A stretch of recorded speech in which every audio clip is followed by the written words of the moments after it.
here we are, and my theme is it takes a state to raise a child. Are you serious? Well, some people are. So I was asked to talk a little bit about where this is. This is just the landing page for the Children's Wellbeing in School Act, which crawled its way through Parliament. It is now part of legislation, but not all of it has been enacted. It's been enacted at different speeds.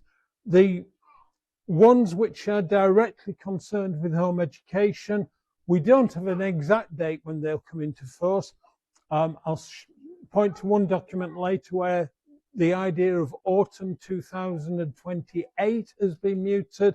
Others are expecting it sometime next year. It's not going to be this year. Where do I want to begin? Well, a few weeks ago, we got a new Prime Minister. This is a picture of him speaking after he was elected as Labour leader. And I want to pick up on that phrase. I am clear Britain took a series of wrong turns in the 1980s. I think most of us might agree with us. We wouldn't be in the place we are today if we hadn't gone wrong somewhere in the past. His analysis, some of them are right. There's things he left out. And I want to talk in a minute about what he left out of his speech, because that is probably, for me anyway, the most important. But he said it happened slowly and imperceptibly over 4 decades. What were those 4 decades? Well, here's the list of the prime ministers he was collecting in there. The ones in blue are Conservatives. We start with the famous Margaret Thatcher, or the infamous Margaret Thatcher, John Major. But he was criticising the most successful, inverted commas for those who are listening to the thing, successful Prime Minister for Labour in many ways, which was Tony Blair, Gordon Brown. And he was even criticising Keir Starmer. By the way, if you're wondering why there's one line with yellow dates, or actually amber dates, that's because that was the coalition government and it was Conservative and Lib Dems. That's just an overview. What did Burnham include in his list of what's gone wrong? The main one for me is that the state no longer trusts parents nor the extended family to provide for and to protect their children. Instead, it believes that ultimately only it can properly provide for every child and only it can protect them. Have you realised that? That is the mentality of where not just the British state, but most Western states are now coming from. And it is the doctrine which underlies much of the Children's Wellbeing in Schools Act, not just the Children Not in School Register. And here are some of the bits that are included in that. It includes bits that we might not think about. Particularly, I want to draw your attention to section 4, information sharing and consistent identifiers. That's what it's called. What does it mean? We'll have a look at that in a minute. But first, I want to say it's not the only piece of legislation that is threatening to things. We've had recent things like the Online Safety Act and Data Use and Access Act. And we've got a promised Child Protection Authority to be brought in for England. Now, if you know anything about the situation in Ireland, in Southern Ireland, they have a Child Protection Authority that hounds down home educators. It's been a long time cause of trouble for them. And I think maybe you'll see why. And I'm very cautious about that. Sorry for the AI, folks, but it really is grotesque, isn't it? But this is the overall picture we're dealing with. The state child protection system wants everybody in it, and because home-educated children are not in it as much as they want, they consider them unseen and unprotected. Just a little impact, but where is that coming from? How did we get here? A timeline. As Burnham said, we're no longer in the 1950s and 70s, the days of the home ed pioneers. The 1944 Act opened up something that the state never expected. Ordinary people wanted to teach their own children the way it had been for centuries and millennium before. And it's caused them trouble. But a lot of this was beginning, or perhaps slightly before, in the 1980s. And the first thing I want to give you is the United Nations Conventions on the Rights of the Child. In this country, it was signed in April 1990 when Margaret Thatcher was the Prime Minister, ratified the following year in December under John Major's Prime Ministership. It was begun to be implemented in the Children Act 2004. That followed on from a green paper called Every Child Matters. And it established lots of things. Children's commissioners, merged education and children's social services, authorised the failed, but trying to re-implement contact point. The single unique identifier for every child is a resurrection of contact point, with on the steroids known as AI, probably. All these things came in, and many more, which I'm not going to go in. But this is where the current problems for home educators come from. It is not from people reinterpreting the 1996 Education Act. It is from the interpretation of the Children Act 2004. We'll come on to that, but part of my evidence for saying that is this. Known as the IVEX report, I didn't find out about it till relatively recently. It's about the Gypsy, Roma and traveller children who are home educated, and the headline there is it recommends a standard nationalised system of registration. I want to give you a bit more detail on that. I'm sorry if you're at the back, this will be a bit small, but as I say, you can download the slides, look at them online, and you can see what it says. But the first thing it's recommended, as I said, was a national system of registration by each local education authority in terms of assessment, and the criteria being monitoring, inspection visits, and times sequence related to these events. I give that a cross. I don't like that. The wishes of children are established and taken into account in the assessment process. I'll give that a tick. A clear curriculum entitlement is defined with which is broad and balanced. That's dangerous. All children to be registered, no matter whether they've been registered at school, and that all children registered under elective home education are seen initially and in the teaching and learning situation on a regular basis defined in law and a standard format from post-visit reports and their distribution. No. All children registered under home education are assessed on a regular basis in relation to expectations of educational process. Another cross. A timetable be established and defined in relation to the procedures incumbent on the local authorities pursuant to assessment judgments of the provisions being unsuitable. Another cross. Parents and secondary age children have the right to appeal any decision by the appropriate authorities in regard to an application and continuance of elected home education. I'll give that a tick. So we've got a series of ticks and crosses on there. Which of those have basically been taken up in the Children's Wellbeing and Schools Act and which haven't? All the ones with crosses are included in it in one shape or another. The ones with ticks aren't. Very revealing to me. Let me move on. I am really glad for past home education activists. They've put things up on the website and they've never taken them down. And again, a few years ago, I came across two letters written by ministers, Alan Johnson MP and Lord Adonis. You can see which house they were in.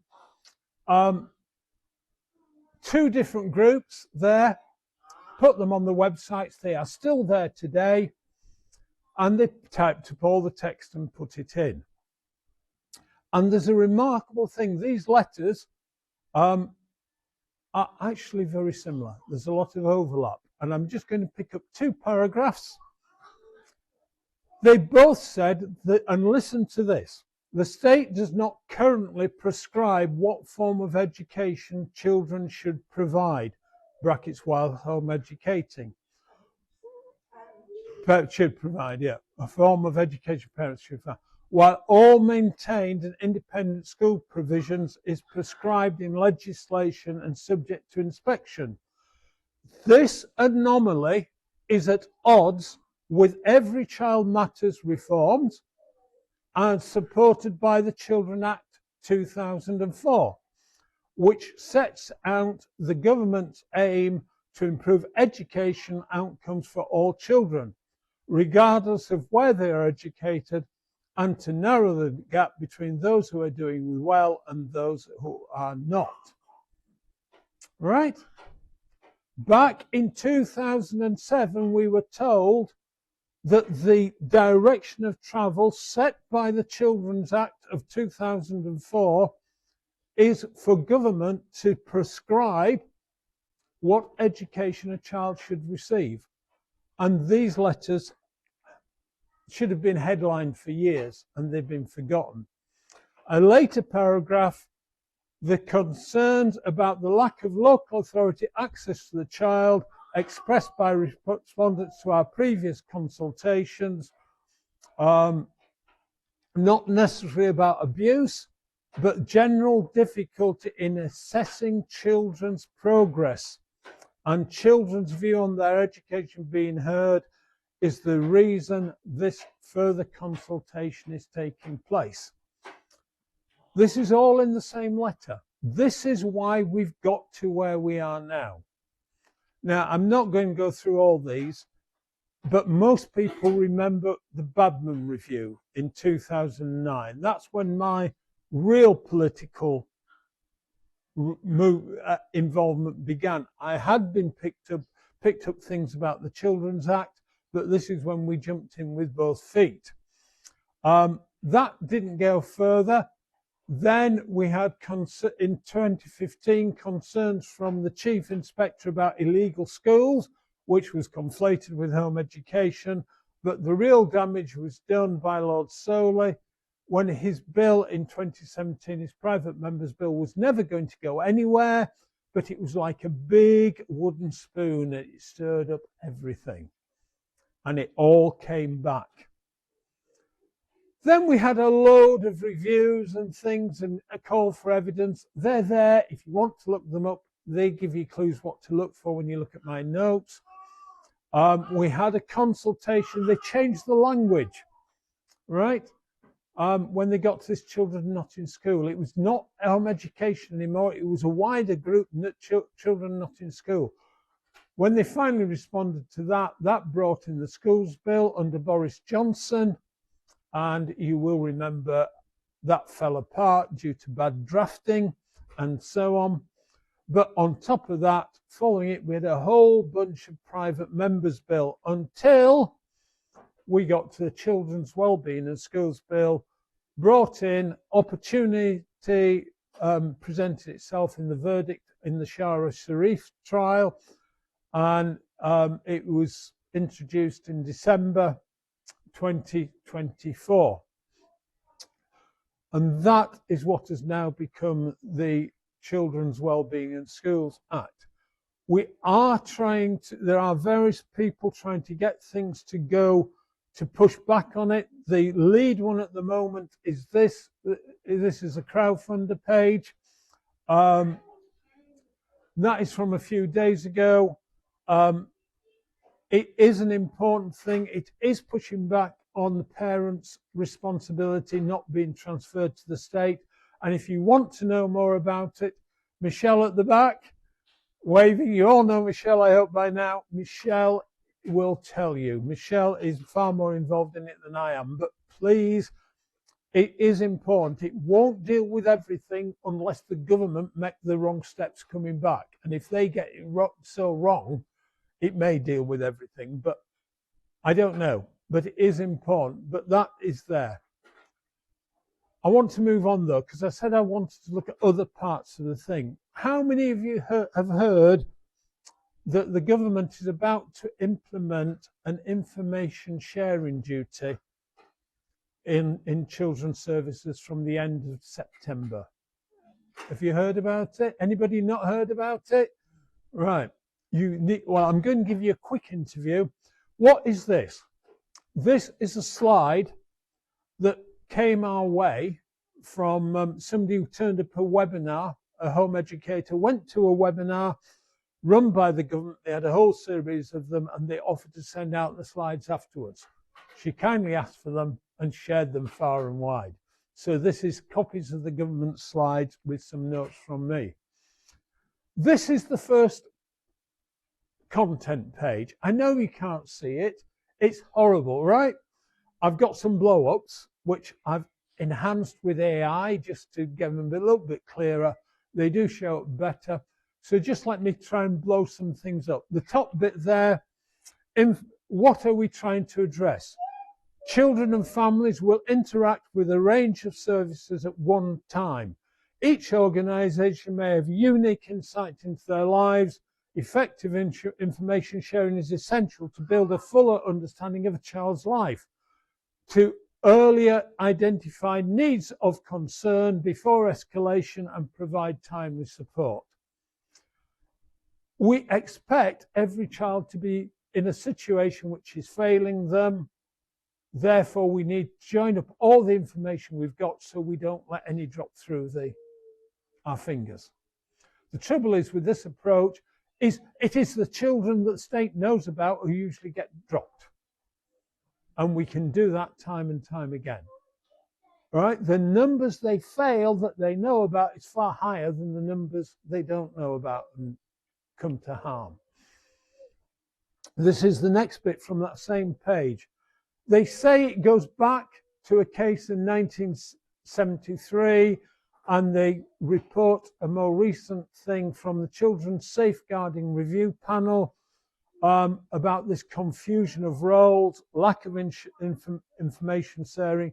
And the big idea is now if they share information effectively, then every child will be safe. And there's two measures in the bill to do it, both in the same clause, that clause 4, which I mentioned earlier. There's this one, and there is the fact they want to give your child and everybody's child a digital ID from birth. They're not calling it that, they're calling it a unique identifier.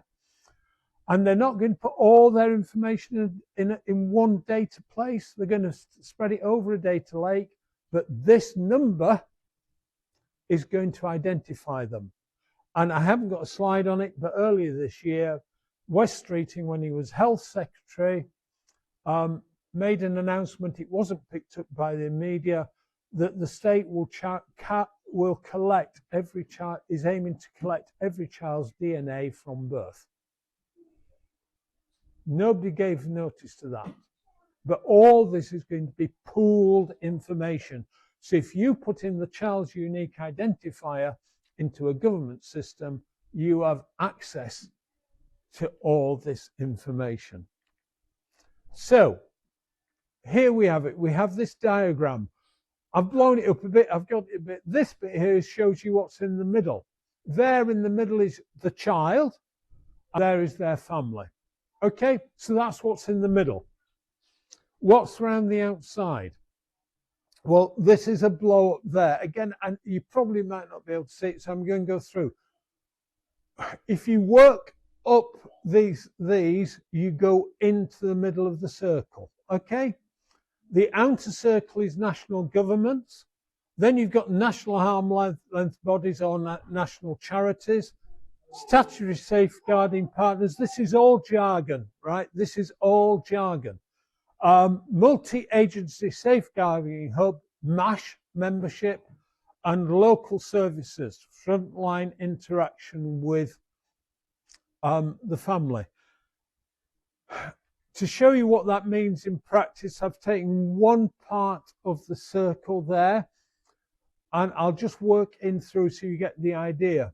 There's an acronym down there that I didn't know. It's the Ministry of Housing, Communities and Local Governments.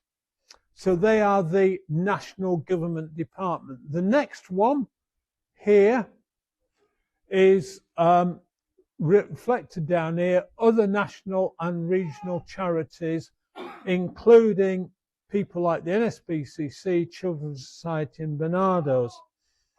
So this side of the segment is government run, that side is voluntary sector. And you come down, the next band, the third one is local authority. That doesn't appear on the original diagram. That's big 3/4 of the circle. So I've brought the wording down here. Then you have, after that, whether they're a multi-agency, the MASH membership. There is different things. A dot like that means they are. A question, X means they aren't. And that's got a question mark because some things like housing are. And then you come into the middle with either another government child organisation like local authority as well, provision, and you've got there. But that is what it's about. And the state sees all these people concerned and focused on, and it's an impossibility, by the way. You can only do it in general. You cannot focus on every child in this way, but in their minds, they are. And so I want to ask you, now I've explained it, what do you think about that diagram? How does it impact you? I know it's early. I'm not going to ask you to say, how does it impact you? Well, this is how it takes me. It tells me that today, many people believe that it takes the state to raise every child. The parents, the extended family, the community, the village cannot be trusted to do it without state oversight. Anybody know what this is? It is the oldest existing operating theatre in Europe. It's in London. There's a picture of it in action, right? And why did I use it? Because that diagram gave me this feeling. You've got somebody there. This is a woman's operating theatre. It was for women. And the only woman in the picture besides the one on the bench is the nurse, right? All the rest are men peering in to this person. I felt very much like that. I could have used an amphitheatre, but they were there for entertainment. This was there for well-being. So what else? Look, I could go through lots. This is the chain of how it got here. So we had a manifesto commitment, says Labour. It was in the Department for Education before then. A policy statement. We had the Act as it is now. And this is the latest thing, the Children's Social Care Implementation Plan. And that is the one document that references the children not in school things as coming in 2028. We don't know how reliable that is, but that's the one document. But notice how things fit together. For time, I'll just go through the top three. The first one, implement an information sharing duty to provide clarity and increase practitioner confidence. That's what we're looking at now. Piloting the use of the NHS number as a single unique identifier to evaluate benefits of identity management across services. Right? And this one at the end, the Centre of Excellence for Children's Services to build digital and data maturity locally. It's all about data. And there's other bits there. I'm just not going into them. There's too much in this document. Here's another one. This is the next page. I've put the red headlining on it so that when you go there, read it all. But look, the whole document I've put linked from my page. Connected to so if you want to get it all, you can get it there. You don't just have to use sharing duty isn't just about the child. It is sharing duty about their parents and everything else. They say data protection law still applies, but notice this, common law duty of confidentiality does not apply. They don't need to ask for a citizen's permission to share their data. Right? They are allowed not to share if they think it would be worse for the child. But notice this down here as well. This box. When holding information meets the criteria specified in the duty, consider whether it meets existing threshold for a safeguarding threshold. So you have to decide, I've got this thing, is it to do with safeguarding? If you say yes, you should go through the safeguarding channels. If no, this bottom box, information should be shared via a different route, e.g. email or a phone call. That is not protecting people's data. And more. I've got this one on simply for this. Every statement there has a repeated statement in it, relevant to the child's safety and welfare. All these, what is relevant to a child's safety and welfare? Well, just about everything in their life, right? If you're teaching them how to cross the road, is that relevant to their safety and welfare? If you're teaching them not to put their hands near a fire, is that? Everything is. It is just so vague. And I can see employees always erring on the side, state employees erring on the side of, this could be relevant, I better share it. And this is where it's going. Well, look, I'm not going to go there much more. One group, really one person who's handling it is Rose Arnold. She may be here later. She set up this website. It takes children's reclaim rights for children. Links are there. This is just one bit. She's got on this. So there's more there. I'm not going through it all. I don't want to give you too much information away. It's there. But let's move on. We've looked at the national situation a little bit, not just about home education, but I've intentionally spilled it out into the wider population because we often treat home education as isolated from everybody else. We are not. We are the outliers of everybody else. That picture I had of the shopping trolley, everybody else's kids is in that shopping trolley. I don't want them to be in there. I want them to be outside it. But parents need to realise it. But sometimes what they're saying about home education helps us, or in this case, homeschooling. This from last year is a UNESCO report, homeschooling through a human rights lens. Right?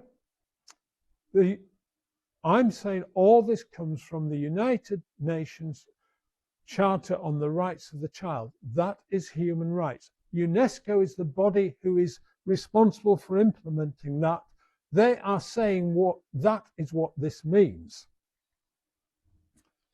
And there's a press release published alongside it, and right down at the bottom there are what are some key considerations around homeschooling. I'll blow that underlined bit up so you can see it. And it says this, and notice the second word, governments must. If a nation has a sovereign government, must it do anything anybody else tells it to do? No.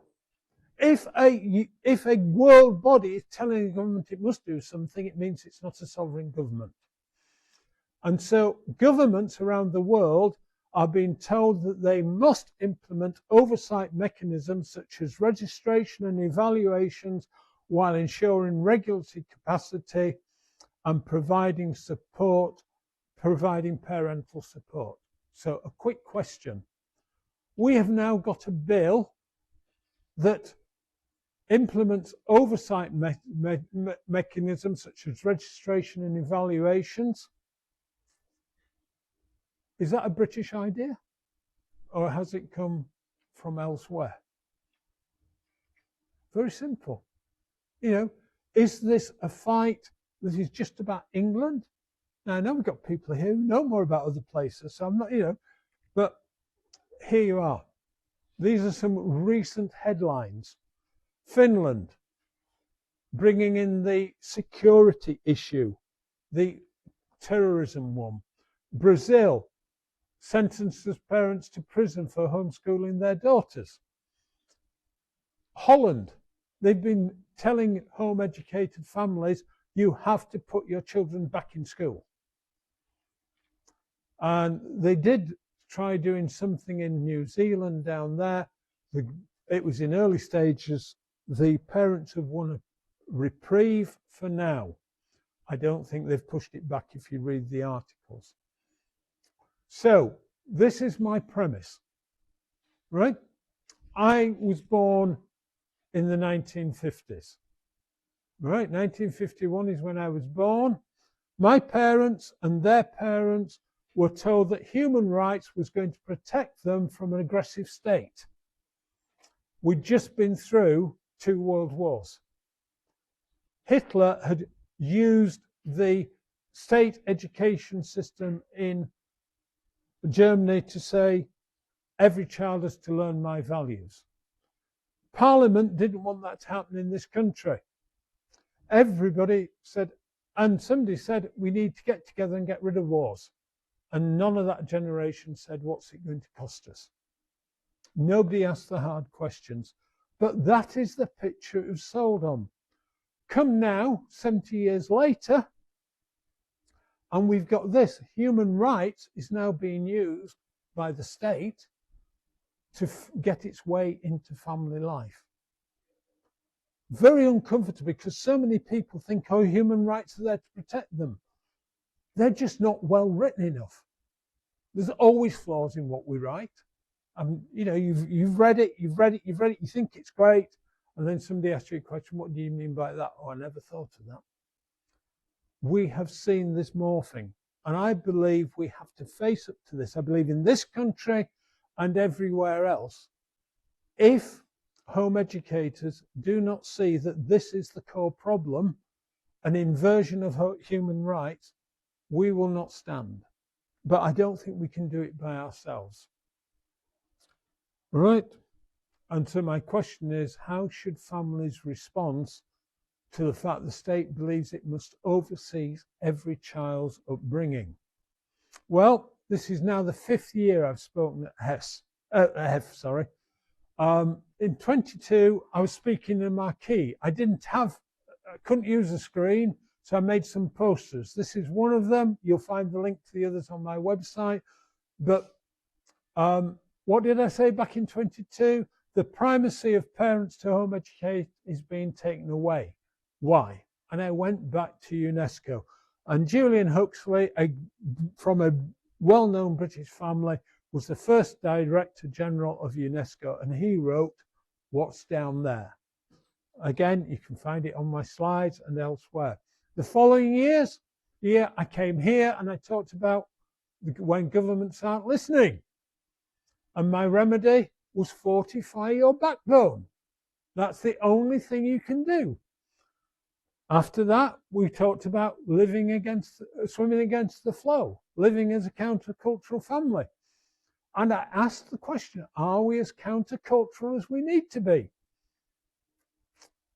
Last year, I talked about what type of home educator are you, conviction or convenience?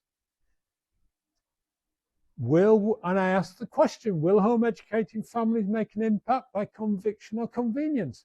How many more times can I say it? How many more times can I go on saying it? I can't. But I am serious. We have to do things. I want in the next part to have discussion not just questions, as I said, but I want to put positive in. So I'm putting these here. I've got 2 videos I would like to show, both TED Talks. This is by somebody that Jesper's in touch with, Gordon Neufeld. I'll just highlight here that he says, previous generations had the hearts of their children, and it did its job by attaching parents to the adults responsible for them. Our culture has fallen down on that job. And I think the first positive action, not just amongst home educators, but I want to see families rise up and say to other families, learn to attach to your children. Learn the skills. Get on with it. Don't let the government say, it's all right, we'll look after them. You go out and work, drop them with us so we can feed them in the morning. We can have them all day. Some schools are experimenting with feeding children after school. I heard a terrible case of a SEND parent who was told, we need you to stop hugging your daughter when she comes home. She's too attached to you. She needs to be hugged by the school, by the teachers, so she attaches to them. This is where we're at. We need parents to know, we need that message to go out loudly. Don't let the state try and be your child's parent. And the next generation of parents need to know it. And the other person I want to show a video of is Erica Chenoweth, a Harvard professor who's researched non-violent civil resistance. Interesting story. She tells you on the video she began on the other side of the coin. The only resistance that works is violent resistance. And then she was challenged to study it, and she's now discovered that every successful non-violent resistance, civil resistance, has succeeded when it's got on board 3.5% of the population. Prior to that, it was thought it had to be 5. 3.5 is what she said, and some succeed before that. Home educators have no chance of reaching that percentage unless we take on a bigger cause. Right? And if we take on a bigger cause, not just for us, but for other people, then we might get somewhere.